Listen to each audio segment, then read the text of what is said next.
How's it going, guys? My name is Zach with the Movie Castle, and today we're going to be taking a look at Tales from the Darkside. This is Season 3, Episode 3, and this one's entitled The Bitterest Pill. This is from October 12th, 1986, directed by Bryan Michael Stoller, and stars Mark Blankfield, Joseph Carafello, and Catherine Battistone. The teleplay was written by Michael Kube-McDowell and Jule Selbo. Kind of weird that, these two are both regular Darkside writers, but now they're teaming up. So, yeah, that's cool. The original story, was by Frederik Pohl. And in this, a couple and their young kid, this family wins the lottery. They move into a nicer house, but are visited by an old friend who says, I have intelligence pills. I want to use your money to sort of mass produce these and make millions upon millions of dollars. They give you hyper intelligence, so it's basically, that series is basically like Limitless. So yeah, kind of an interesting concept, but not really the best execution. And the thing is, looking through my notes here and looking at what I thought of the episode, I do have a lot of gripes with this episode, and I don't like to be that angry critic on the internet that complains about things, and I try to tone it down and keep it to just analysis, but there's a lot that doesn't work here. And also, I do want to say, yeah, the last episode, I can't help but saying goodbye, was a little underwhelming, and now we get another episode right after that that isn't super great. And the thing is,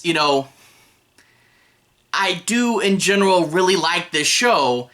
It's just whenever there is a bad episode, they tend to cling together, so we'll get like 2 or 3 episodes in a row where I'm complaining about stuff.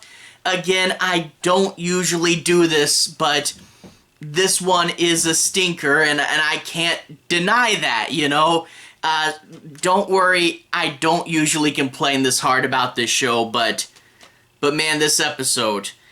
First of all, it's not a horror story. It's a little different than your normal story, and I can see why they're like, oh, it's a little quirky, Darkside can take this. But it really isn't horror, and Darkside, it's always the best when it's horror. I don't like that this isn't a horror story, but also, the crux of this episode is the wacky scientist character coming into these people's lives, and he's being silly, he's being over the top, his, brain is a little, erratic, and he's just a silly guy, and it's this old-timey humor that really doesn't hold up. The idea of I'm just gonna come in and be a silly goose the whole time, it doesn't work nowadays, it really doesn't hold up, and it's not as bad as A Case of the Stubborns. That is the worst Darkside episode I've seen. It's not that bad, but it is this weird old-timey humor that I really don't like, and they don't really illustrate that he's smart super well. He's supposed to be this big genius guy, and all they have him do is just recite random trivia. How do we show he's smart? He's gonna just start listing a bunch of golf champions. The cat knocked over your tripod, sorry about that. He's just gonna start listing a bunch of golf champion... Kid... One second. Cat. Look at that. Look at that. You're disrupting my flow. Anyway, he's just gonna start listing a bunch of golf champions and gonna go on random tangents, but really intelligence, in addition to, memorization, is also about applying that information, and they never really show that, hey, I know this information, I can recombine it in certain ways, I can, apply this stuff. He knows it, but can he apply it? I'm gonna put you down, okay? There you go. So yeah, it's just a wacky character spitting trivia, and I really didn't like that. Also, some structural problems. The kid in the family is really your point of view character at the beginning, and then he kind of disappears for most of the episode. They send him up to his room, and then he's important again at the end. I didn't think that was a smart idea to send your POV character away for most of the episode. And also, the part where they're winning the lottery feels like a different episode, and they spend a lot of time there, and then the wacky character comes in and just shifts focus.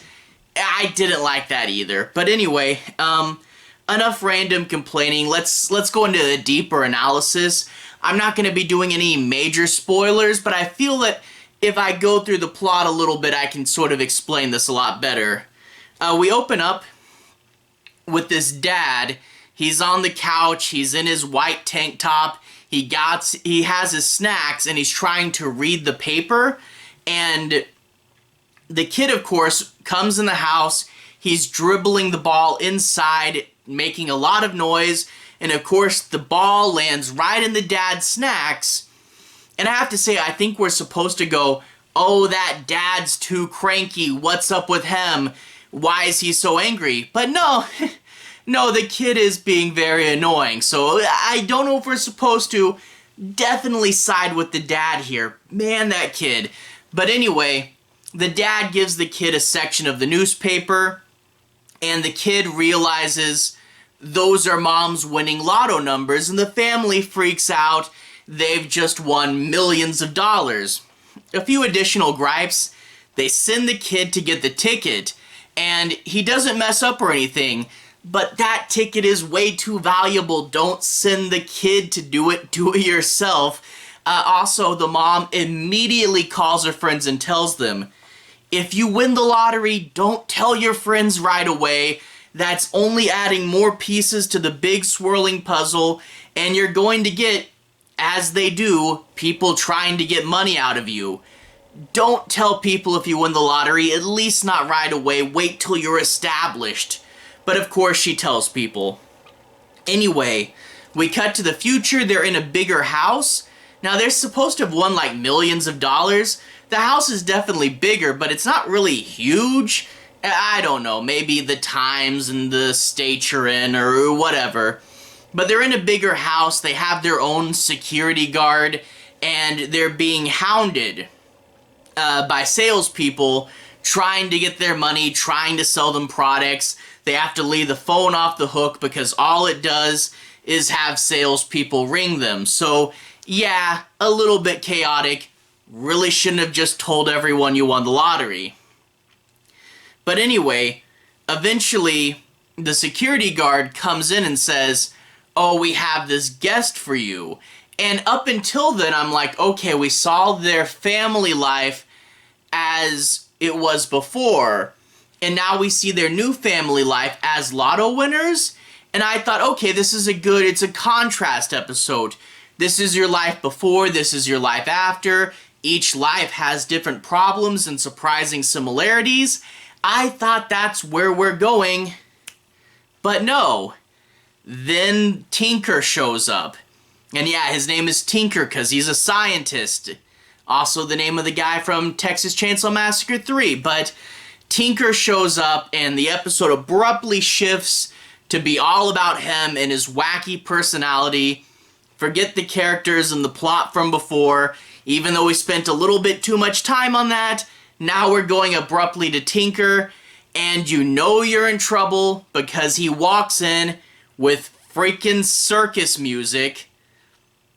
Not great, and I think he even does a few goofy style yucks, and that is not great either. And it's the case of, hey, we're gonna have a guy, he's gonna walk in, he's gonna be goofy, and it is not great.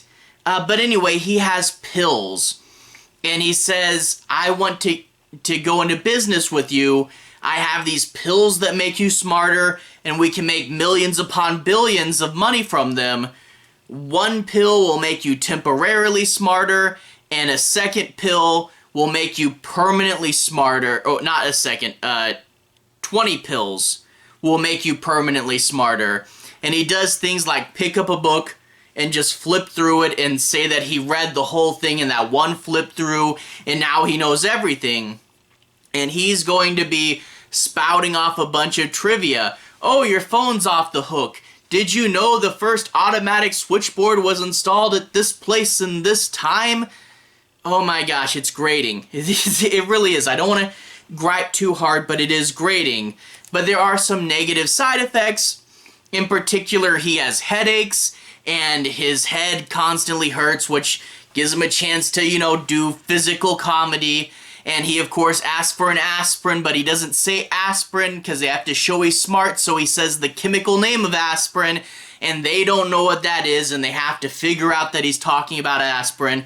When really, if you are smart, basic common sense would say the name that actually gets people to know what the heck you're talking about, but they have to show he's smart and wacky, and he says the big long chemical name instead. Yeah, no, frustrating this episode. But also, there are contradictions. You know, he says he has perfect memory. He says he can remember from the day he was born. He has total recall. They literally say total recall, and I made me want to stop the episode and watch that instead. But they say he has total recall, but then when he's listing off the golf champions, he forgets one and has to go back and add him. And I'm like, wait, you said total recall. You said complete memory, but he forgot that? And also when he's getting out the pills, he can't remember where he put them. He finds them, but I'm like, he's supposed to have total recall. He should know exactly where the pills are. And I don't know if it's to say that the drugs are flawed and that this writing is meant to emphasize that, but it really just contrasts with what we were told earlier. They say he has a perfect memory and still give us a few times where he doesn't remember stuff. I guess for the sake of being wacky, I don't know. But anyway, they also, you know, one thing that I really had to wonder going into this is who was this guy? Because he comes in and they know him, they let him into the house, and I'm like, who is he? Is he a family member or something?